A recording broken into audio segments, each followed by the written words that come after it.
Hi friends, இன்னைக்கு நம்ம இந்த வீடியோவில் நான்வெஜ் சுவையில் ஒரு அருமையான பிரியாணி ரெசிபி தான் பார்க்க போகிறோம். Meal maker biryani. இது எப்படி செய்யறதுன்னு பார்க்கலாம். வாங்க வீடியோக்குள்ளே இருப்பலாம். இப்போ ஸ்டவ்வில் ஒரு குக்கர் வச்சுருக்கேன். குக்கரை வச்சுட்டு அதில் 2 டீஸ்பூன் நெய் ஊற்றிக்கலாம். இது கூடவே 2 டீஸ்பூன் எண்ணெய் ஊற்றிக்கலாம். எண்ணெயும் நெய்யும் சூடான 2 துண்டு பட்டை, 4 கிராம்பு, ஒரு ஸ்டார் பூ, 3 ஏலக்காய், ஒரு பிரிஞ்சி இலை போட்டு பொரியட்டும். பொரிஞ்சதும் ஒரு பெரிய வெங்காயத்தை ஸ்லைஸ் பண்ணி வச்சிருக்கேன், அதை போட்டுக்கலாம். அது கூட 2 பச்சை மிளகாய் கீறி வச்சிருக்கேன், அதையும் போட்டுக்கலாம். போட்டு வெங்காயம் பச்சை மிளகாய் நல்லா பொன்னிறமாக வதங்கட்டும். வெங்காயம் பொன்னிறமாக வதங்கினதும் நான் ஒரு தக்காளியை ஸ்லைஸ் பண்ணியிருக்கேன், அதையும் போட்டுக்கலாம். போட்டு தக்காளி நல்லா மசிஞ்சு வரட்டும். தக்காளி நல்லா வதங்கினதும் 1 டீஸ்பூன் இஞ்சி பூண்டு விழுது போட்டுக்கலாம். அதோட பச்சை வாசனை போட்டோம். இஞ்சி பூண்டோட பச்சை வாசனை போனதும் இதில் 2 டீஸ்பூன் தயிர் போட்டுக்கிறேன். தயிர் போட்டு நல்லா மிக்ஸ் பண்ணி விட்டுக்குவோம். மிக்ஸ் பண்ணிட்டு இதில் கொஞ்சம் புதினா, கொஞ்சம் கொத்தமல்லி, ஒரு கைப்பிடி இருந்தால் போதும். அதையும் வதக்கிக்குவோம். வதக்கிட்டு இப்போ இதில் ட்ரை மசாலா போட்டுக்குவோம். இதுக்கு 1 டீஸ்பூன் மிளகாய்த்தூள் போடுறேன். காரம் உங்களுக்கு தகுந்த மாதிரி போட்டுக்கோங்க. 1/4 டீஸ்பூன் மஞ்சள்தூள், 2 டீஸ்பூன் பிரியாணி மசாலா போட்டு இது எல்லாத்தையும் நல்லா மிக்ஸ் பண்ணி விட்டுக்குவோம். அப்புறம் இதில் இந்த பிரியாணிக்கு தேவையான அளவு உப்பு போட்டுக்கலாம். நான் 2 டீஸ்பூன் போட்டிருக்கேன். அப்புறம் தண்ணியெல்லாம் ஊற்றிட்டு நம்ம டேஸ்ட் பார்த்துட்டு உப்பு தேவைப்பட்டா போட்டுக்கலாம். போட்டு நல்லா மிக்ஸ் பண்ணி விட்டுக்குவோம். மிக்ஸ் பண்ணிட்டு இதில் நான் சின்ன மீல் மேக்கர் குட்டி சைஸ் ஒரு 1/2 கப் எடுத்து நல்லா சுடுதண்ணியில் ஊற வச்சு தண்ணியெல்லாம் பிழிஞ்சிட்டு எடுத்து வச்சிருக்கேன். இதில் போட்டுக்கலாம். போட்டு நல்லா கலந்து விட்டுக்குவோம்.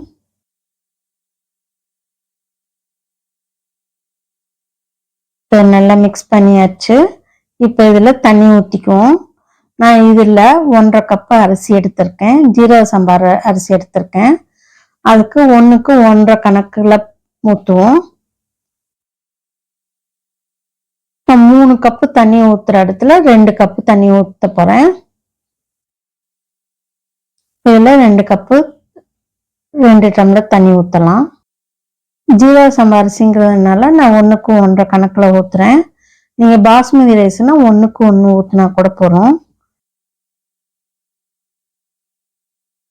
ஊற்றிட்டு இது எல்லாத்தையும் நல்லா மிக்ஸ் பண்ணிக்குவோம். மிக்ஸ் பண்ணிவிட்டு ஒரு கொதி வந்ததும் டேஸ்ட் பார்த்துக்கோங்க, உப்பு பார்த்துக்கோங்க. உப்பு இந்த தண்ணியில் கொஞ்சம் தூக்கலாக இருந்தால் தான் பிரியாணி அரிசியில் சேரும். இப்போ ஒரு கொதி வந்துருச்சு. இப்போ உப்பு டேஸ்ட் பார்த்துக்கோங்க. பார்த்துட்டு உப்பு தேவைப்பட்டா போட்டுக்கோங்க. இப்போ தண்ணி நல்லா கொதிக்க ஆரம்பிச்சிருச்சு. நான் 1/2 கப்பு அரிசி எடுத்து நல்லா கழுவிட்டு 1/2 மணி நேரம் ஊற வச்சிருந்தேன். அதில் தண்ணியெல்லாம் எடுத்துட்டு அரிசியை மட்டும் போட்டுக்குவோம். ஏன்னா ஏற்கனவே தண்ணி அளந்து ஊற்றிட்டோங்கிறதுனால தண்ணியை எடுத்துட்டு அரிசியை மட்டும் போட்டுக்கோங்க. இல்லை ஊற வச்ச தண்ணியை கூட நீங்கள் ஊற்றிக்கலாம், அளந்து ஊற்றிக்கலாம். ஊற்றிட்டு இதை லைட்டாக மிக்ஸ் பண்ணி விட்டுக்குவோம். மிக்ஸ் பண்ணிட்டு அரிசியும் தண்ணியும் ஈவனாக வந்ததுக்கப்புறம் குக்கரை மூடிக்குவோம்.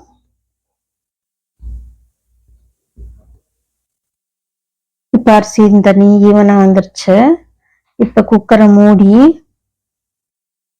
வெயிட் போட்டுட்டு அடுப்பை மீடியமில் வச்சு ஒரு ஸ்டீம் வந்தோன்னே ஆஃப் பண்ணிடுவோம். இப்போ ஸ்டீம் வந்துருச்சு. ஸ்டவ் ஆஃப் பண்ணிவிட்டு நம்ம ஸ்டீம் போனோன்னே திறந்து பார்ப்போம். இப்போ குக்கரை இறக்கி வச்சாச்சு. ஸ்டீம் போயிடுச்சு. குக்கரை திறந்து பார்ப்போம். நல்லா அருமையாக வெந்திருக்கு. இது லைட்டாக மெதுவாக எடுத்து கலந்து விடுங்க.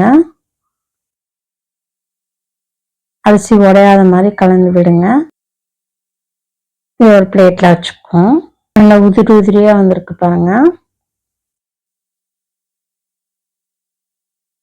இதுக்கு சைடிஷா ரைத்தா வச்சுக்கலாம்.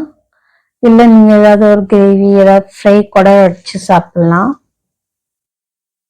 நான் இன்னைக்கு ஆனியன் ரைத்தா வச்சிருக்கேன். மேலே கார்னிஷிங்கோசரம் கொஞ்சோண்டு புதினா தலை வச்சுக்கலாம். இப்போ அருமையான மீன் மேக்கப் பிரியாணி ரெடி ஆயிடுச்சு. இதை செஞ்சு பாருங்க. செஞ்சு பார்த்துட்டு இந்த வீடியோ பிடிச்சிருந்தா லைக் பண்ணுங்க, கமெண்ட் பண்ணுங்க, ஷேர் பண்ணுங்க. அப்படியே எங்கள் சேனலை சப்ஸ்கிரைப் பண்ணுங்க. மறக்காம பெல் ஐக்கானை கிளிக் பண்ணுங்க. அப்பதான் எங்களோட ஒவ்வொரு வீடியோ உங்களுக்கு நோட்டிஃபிகேஷனாக வந்து சேரும். Thank you friends.